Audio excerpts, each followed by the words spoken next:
When I grew up, Star Wars was basically the space opera. It defined it. When I was 18, I saw The Phantom Menace. Before that, I lived with the original trilogy. I watched it over and over and over again because of something. That something is what you need to know in order to write science fiction. So the best way I can explain to you how to write science fiction is by explaining Star Wars. The good, the bad, and the ugly. And with Disney running it, most of it's ugly nowadays. But the recent bit with Hayden Christensen returning as Anakin, that was awesome. They got that right. But for those of you who are listening to this wanting to know about how to write science fiction, I'm a six-figure science fiction author, independently published.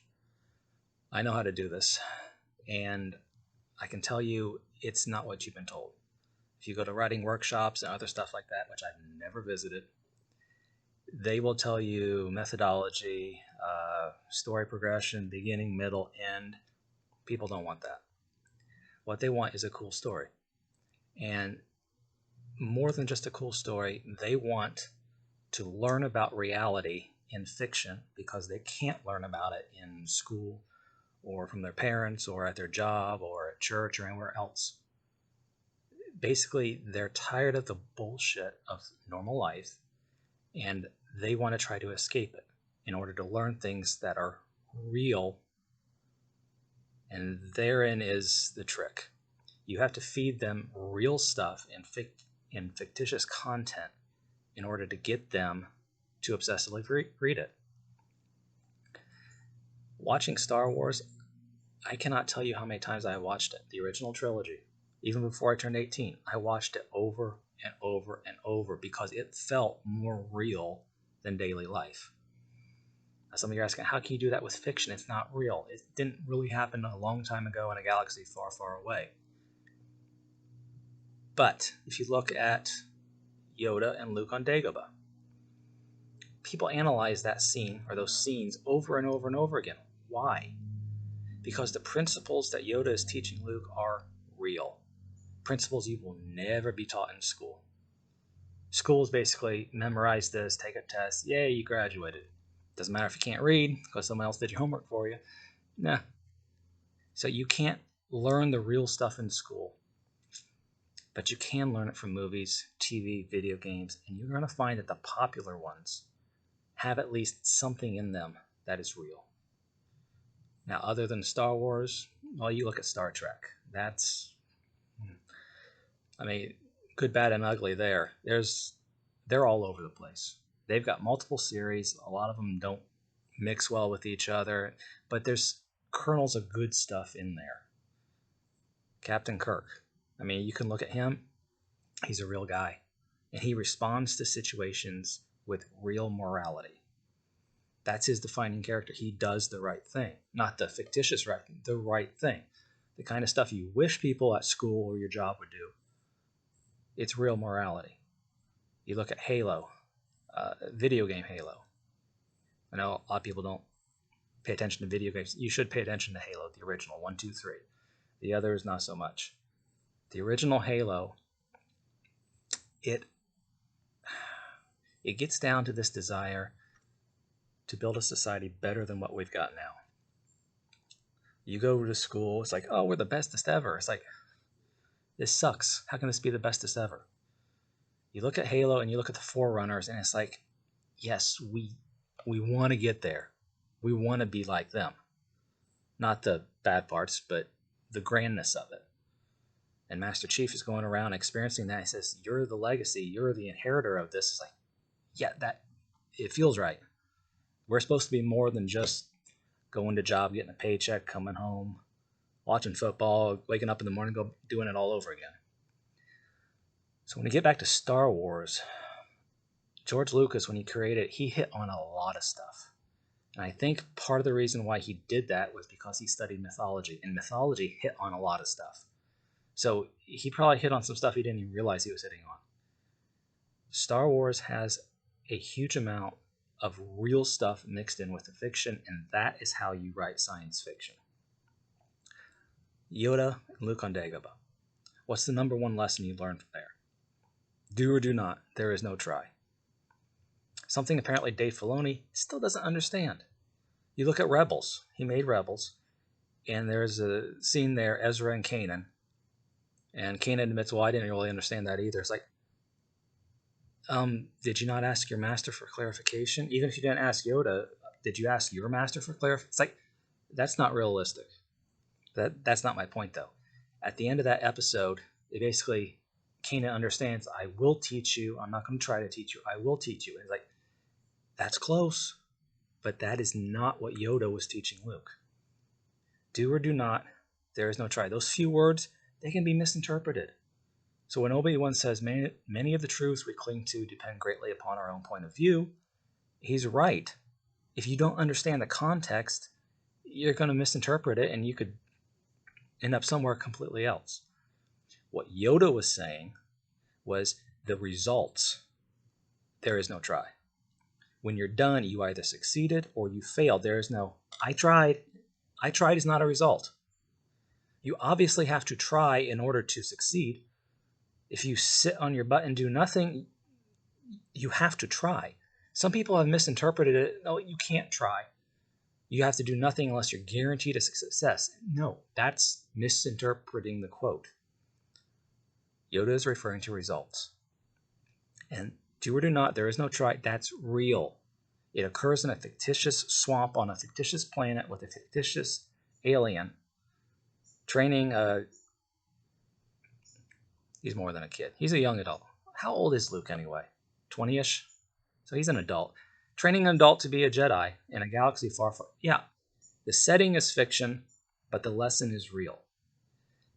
That's why people read, watch, and play science fiction. They want to learn about reality, the stuff they can't learn in everyday life. So how do you write that? Well, first you got to figure it out yourself. You have to learn those lessons, and you have to pull out the ones that are not real. How do you do that?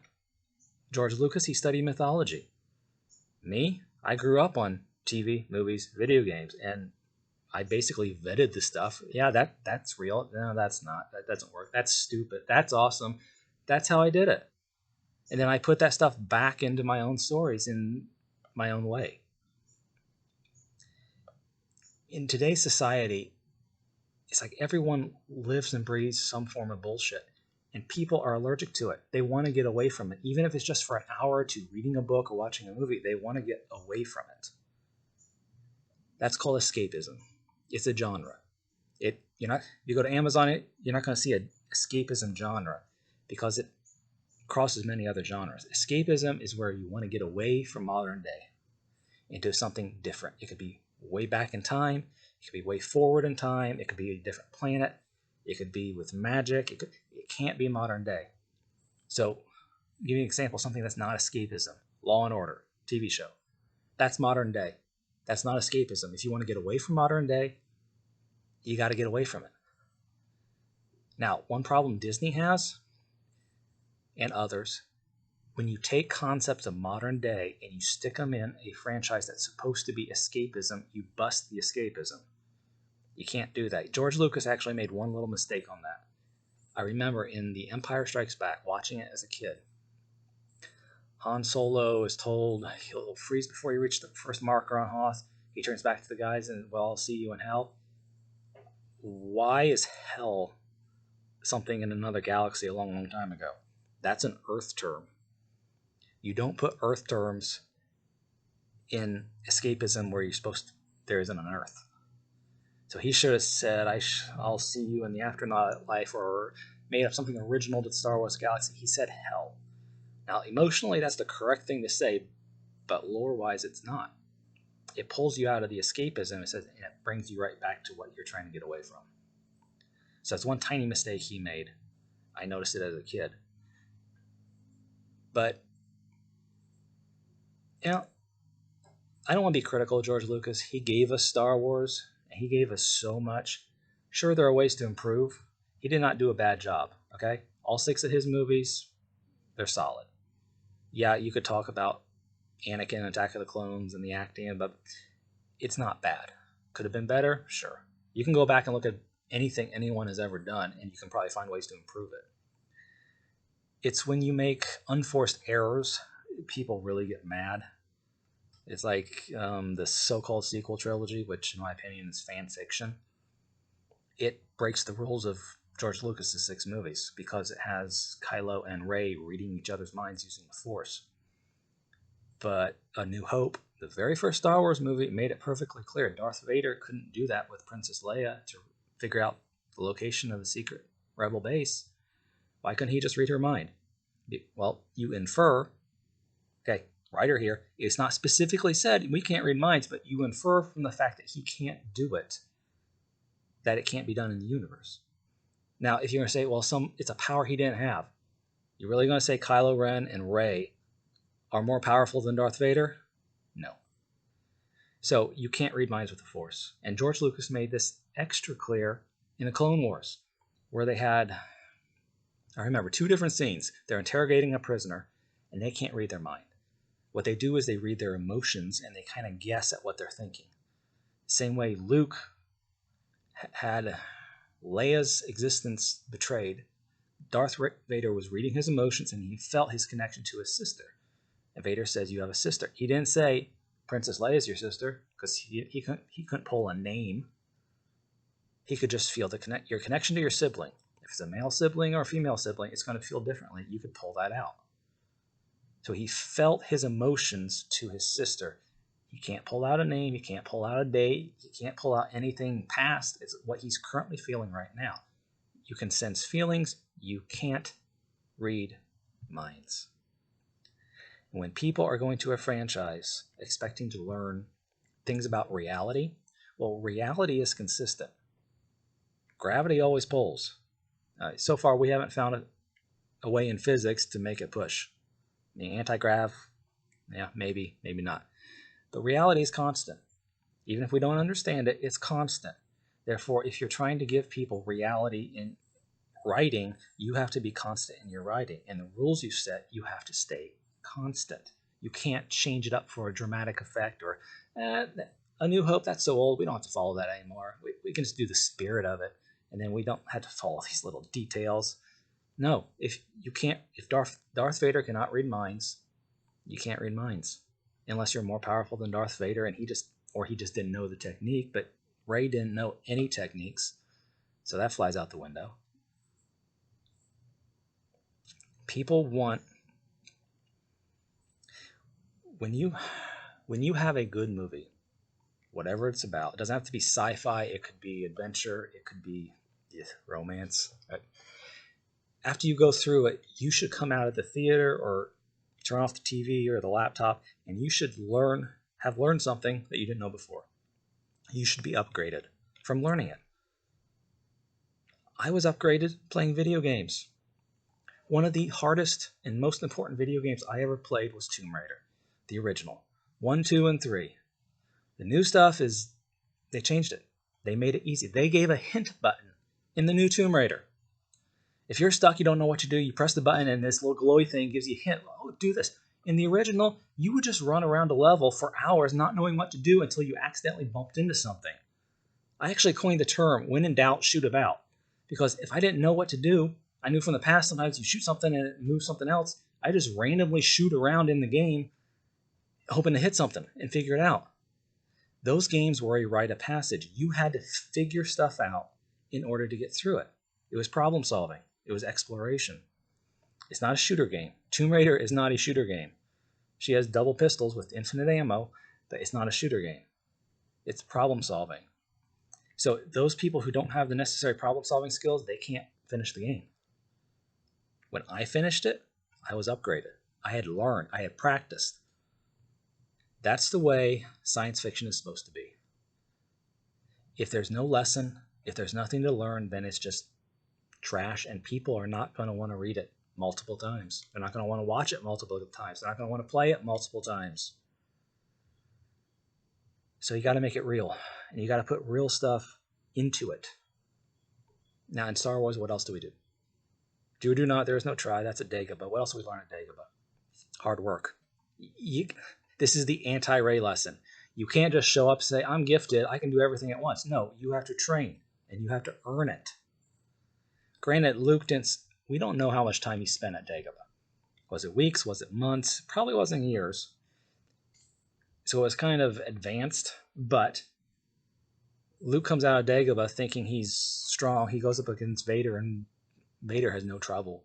Luke gets in one lucky shot on his shoulder, which apparently doesn't cut through the shoulder, which is it lightsaber resistant armor, or is it just George Lucas mess up? Because I seem to remember a lightsaber bouncing off a railing in either Empire Strikes Back or Return of the Jedi. It's like they're supposed to cut through everything. So little George Lucas screw ups there. But Luke gets one lucky shot in, and then Vader completely changes. It's like, okay, he's not playing around anymore.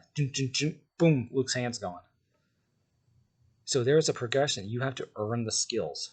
You can't just show up and say, hey, I'm the son of whoever. Hey, you're the greatest ever. It's like, you got to earn it. Hard work. You learn that in Empire Strikes Back. Dagobah especially. Hard work. Hard work is real. That's not fictitious. It's real. What else can we do? Let's go back to A New Hope. Luke only survived out of luck. That happens in reality. A lot of people die from car crash. You know, why? They were doing everything right in the car crash, and then this other idiot survives for no reason. Luck is a factor. Uncle Owen and Aunt Beru got killed by stormtroopers, and Luke just luckily wasn't there. It happens. How do you deal with it? Are you going to go get yourself killed because you feel you were supposed to get killed back then? It's like, you don't deserve it? No, you got to take it and roll with it. You got lucky? Don't waste it. Luke goes off with Obi-Wan, which he calls Ben, which at Return of the Jedi, when there are the 3 Force Ghosts at the end and after, you got to wonder, does Luke keep calling him Ben or does he call him Obi-Wan?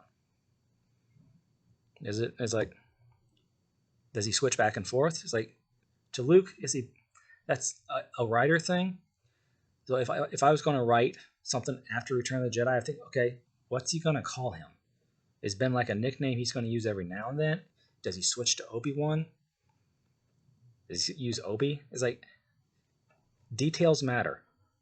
And when you're working in something that's already started, you got to go with whatever they did. That one, I don't know. I'd have to go back and look and see, did Luke ever call him Obi-Wan? When Luke was talking to Yoda, did he call him Obi-Wan or did he call him Ben? Sometimes you pick that stuff up the first time through. Sometimes you don't get it till you go through 20 times. You got to pay attention to the details. Reality is details. So if you're trying to give people reality in fiction, you have to pay attention to the details. You can't pull a Doctor Who. Now, some episodes like Blink in Doctor Who, one of the best episodes I've ever seen. It makes sense. Then you get Amy and Roy leaving. For those of you who don't know, Doctor Who is a very theatrical show. It's all about the feels, the emotions. And when they line it up with details and lore, it becomes science fiction. But then there are other episodes, we don't care about the details. We're just going to do the feels. It's not science fiction anymore. And when Amy and Rory left the show, they basically said they got trapped in New York in 1930 something or other. And there was a time storm. The Doctor couldn't go back to rescue them. So their tombstones pop up and he sees them all. It's like, are you serious? How long did the time storm last? If it lasted a year, come back and pick them up a year later. They're still probably going to be alive. Or, hey, wait, your TARDIS can go anywhere in space and time. So why don't you fly to Chicago in that year and then just like an airplane go over and pick them up? Or have them walk or hitchhike over to Chicago and pick them up. Or even, go back in time 1 year previous to that, sit down in Chicago and play Tiddlywinks for a year, and then when they get stuck, hey, I'm here, you can go. They were not stuck. The writers of that, they just didn't care. They wanted a feels moment, and they didn't match it up to the details and the facts. It's bad writing. You can't do that with science fiction. Everything has to make sense because people expect it to make sense. Because their daily life doesn't make sense. When your fiction makes more sense than the daily life, they are going to be addicted to your fiction. And it's the real stuff in there that they want. So you have to pay attention to the details. You can't just mail it in. You can't do filler. You can't. Dave Filoni is probably the best guy Lucasfilm has working right now. He is not up to George Lucas's level. Okay? There's stuff I see Dave Filoni missing that George Lucas would not. I'll give you an example. In the Ahsoka series, this whole idea of a map to another galaxy there are many things wrong with it. But the one in particular is Baylan Skoll destroys the map by stabbing his lightsaber through it. But it doesn't cut instantly. He's holding the lightsaber there as if it's not getting all the way through. But wait, you see the lightsaber out the other side. So it went all the way through. Why is he still holding it there? And then it pops in half. And then you see the halves later. Wait, there's no core in it? The lightsaber is round. It should be a round hole in there. It's like, nope. It's just like sliced like a bread loaf. It's like, that's not physically possible. Dave Filoni is the showrunner. How can George Lucas would not have messed that up. How did you mess that up? Did you just not pay attention and the director you had did that? Did the props guy do that? When you leave people scratching their head after an episode, it should be because everything makes sense and they're just not figuring it out. And then a day or two or later, maybe 10 episodes later, they get it and it works. And it's like, oh, it was right all along. I just didn't. That's not what this is. This is a screw up. This is like in football, it's a fumble without contact. We know what lightsabers do. We see Qui-Gon go right through a blast door with one. And this little map, it should be cored. If it then broke apart, fine. It should be cored. And it should have gone through immediately. That little thing cannot resist a light. Is it Beskar? It's like, no. Now, if you can say, oh, it's witch magic, it's like, that gets into a whole nother thing. The whole magic in Star Wars, that's not the Force. If you want to run with that, you have to explain it really well. George Lucas never did. The Night Sisters, we don't know. It's like, are they using the Force in a different way? That you could sell. Or is it magic? See, magic doesn't need an explanation. That's why magic is not science fiction. It's fantasy. Some people say, yeah, Star Wars is fantasy. It's like, no. AT-ATs are not fantasy. I mean, they're built to walk. Even if they're tippy, they're built to walk. Snowspeeders, X-Wing, Death Star, it's science fiction.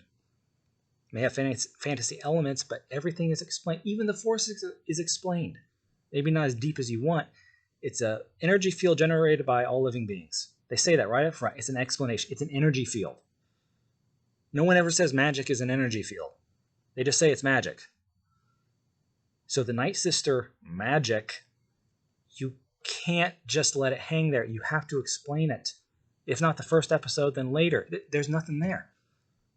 Did that little orb survive the lightsaber because of the Night Sister magic? Did it take 10 seconds because of the Night Sister magic? But we see on screen the blade's all the way through on some of those. And he's still holding it there. It's like, what's he waiting for? If he goes like that, he can slice it in half. He doesn't slice it. He just holds it there and it pops apart. So you see cuts where the lightsaber never touched. It doesn't make sense. It's not real. So when you're writing science fiction, you have to make it real. People expect it to be real. So keep the physics real. Lightsabers are round. They do not cut like a flat blade. They're round. You can't use the Force to read minds. Darth Vader was Luke's father, whether Luke wanted it or not. You have to stick with what's been established. I know nowadays, yeah, duh. Anakin's Luke's. You didn't know that in the original trilogy until you got to Empire Strikes Back. And then there's even a question mark. Is it true or not? And was Vader lying? You have to take it serious because people want serious stuff in their fiction.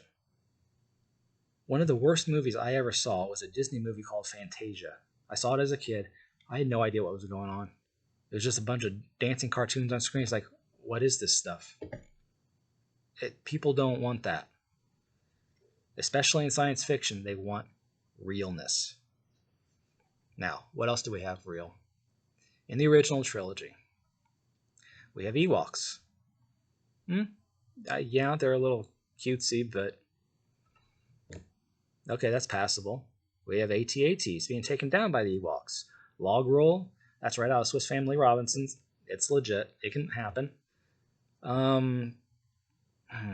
Wookiee swinging on top. Yeah, you can do that. Are there any really physics things that don't work in Return of the Jedi?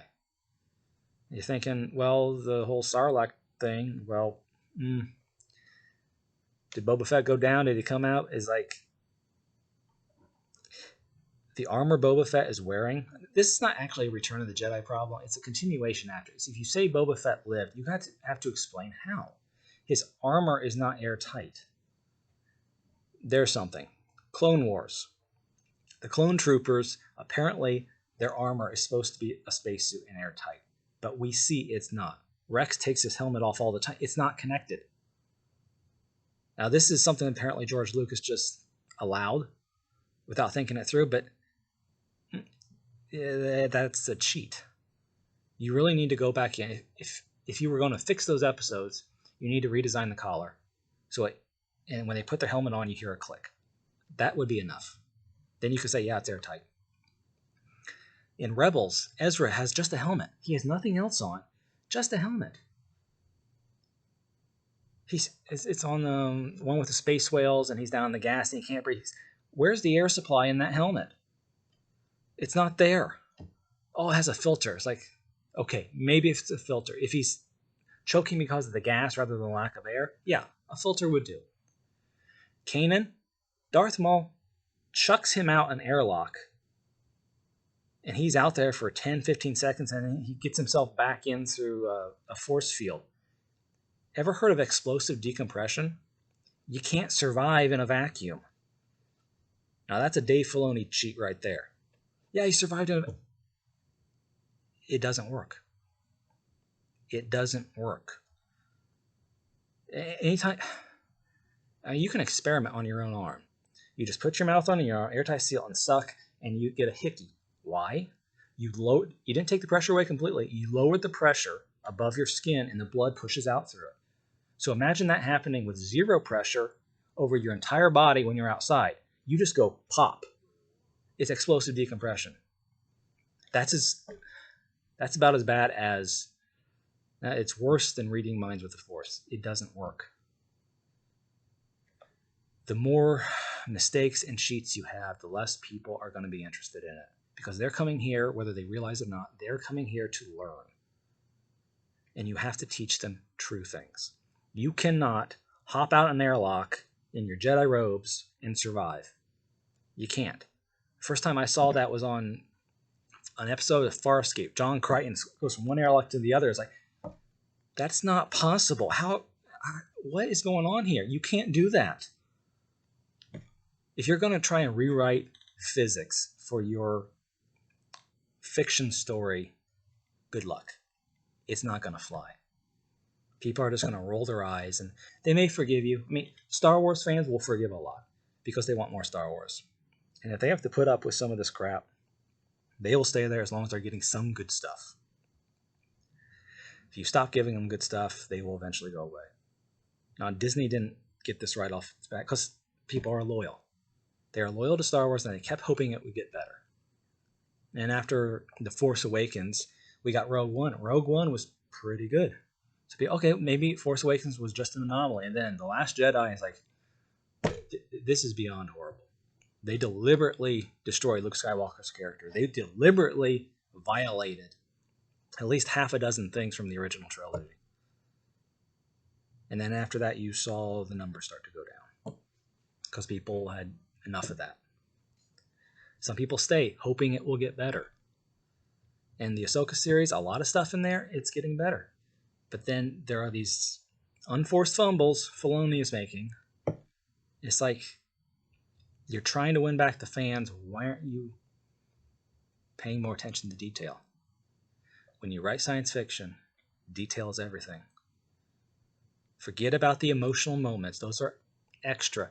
The detail, the lore, the lessons. That is why people want science fiction. And if you can't get your head in that mode, you can't write science fiction. You can't. Look at a popular book, The Martian. The movie and the book don't match. And the movie makers, doesn't matter. This is our version of it. It's like they literally took the sequence about him explaining how he was a space pirate, took it out of the book, word for word, stuck it in the movie, but it doesn't work in the movie. Because the reason why he's a space pirate is because he's lost communications with Earth, so he can't ask their permission to take the spacecraft until he's on board it. But in the movie, they changed it where he still had communications. Therefore, that invalidates that entire dialogue. And either the director missed it or he didn't care. These are unforced fumbles. You have to take your fiction seriously because people are there for the real stuff in it. Don't underestimate the power of a good story. Good stories always teach a lesson, and that lesson is always real. People want real. People want to learn. People want to grow. And when they're not getting that in their daily lives, they will look for anything, anywhere where they can even sniff a little bit of truth, and they will pursue it. So when you're writing fiction, it's not frivolous. I like to think of my work, I've said this a few times, it's a theatrical instruction manual for life. Yes, it has talking dinosaurs in it, but if you write it properly, it feels real and you learn things about it. One thing about dinosaurs, we don't know whether they can talk or not. We see skeletal bones. The vocal cords are not bone, so they are destroyed. You have no idea whether the dinosaurs could talk or not. Science fiction is good about exploring things you're not sure about. And if you can make it believable, it works. Now, a lot of you right now are saying, talking dinosaurs, that's not believable. It's like laser swords. Yeah. Way back when, in the early 1970s, if you said laser sword going, people would have thought you were stupid. Now, everyone knows what a lightsaber is. You have to take your job seriously. Look, George Lucas has taught more to the population of Earth than any teacher has. Any school teacher, any college professor. George Lucas has taught more via fiction than they do in classroom education. People want to learn. People want to grow. And the best way right now that we have to do that is through examples. Sometimes you have the luxury of a real life example, but a lot of times you have to teach this stuff through fiction. To do that, you have to pay attention to the details. Now, there's a lot more to science fiction than that, but that's where you start. You get your head in the game. This is not just all fake. I have to put real stuff in there. Otherwise, people just don't want to read it. They don't want to watch it. They don't want to play the games. If the Master Chief fired his assault rifle and confetti came out of it, people wouldn't want to play it. You have to give people a level of realism that triggers the back of their mind that's counting these things. When you see Balin's skull cut that map with a round blade and it's a straight cut, that part of your mind just says, it flags it. That doesn't make sense. When you're watching Star Wars, the original movies, it feels real. That's when you know you're doing your job right. And to really do your job, they have to go back and rewatch it, and it has to hold up on multiple views. When you zoom into the back and you see the stuff in the background, that has to make sense too. Star Wars does this sometimes. The battle on Geonosis with the Jedi versus the droids, it gets quite comical. If you freeze frame and look back there, it's like they didn't go into that much level. But again, George Lucas started all this. He gave us I don't even know how I could write science fiction if Star Wars had never existed. I had no idea where I'd be mentally. That was the foundation for it. So if you had to grade George Lucas, I mean, out of 100, he would get probably at least a 93. It's like, no, this is not a George Lucas criticism episode, as like other people do. Yeah, he made some mistakes. You can make some improvements. But stuff he put there was solid. And it's solid because it teaches us real stuff. So if there's anything you get from this video, if you want to write science fiction, you have to incorporate real lessons in the fiction. You can explain it in a fictitious environment, but the lessons have to be real. The physics has to be real. And even if you create something that you don't know, like antigrav, could it possibly exist? Maybe, we don't know. If you create it, you have to treat it like it's real.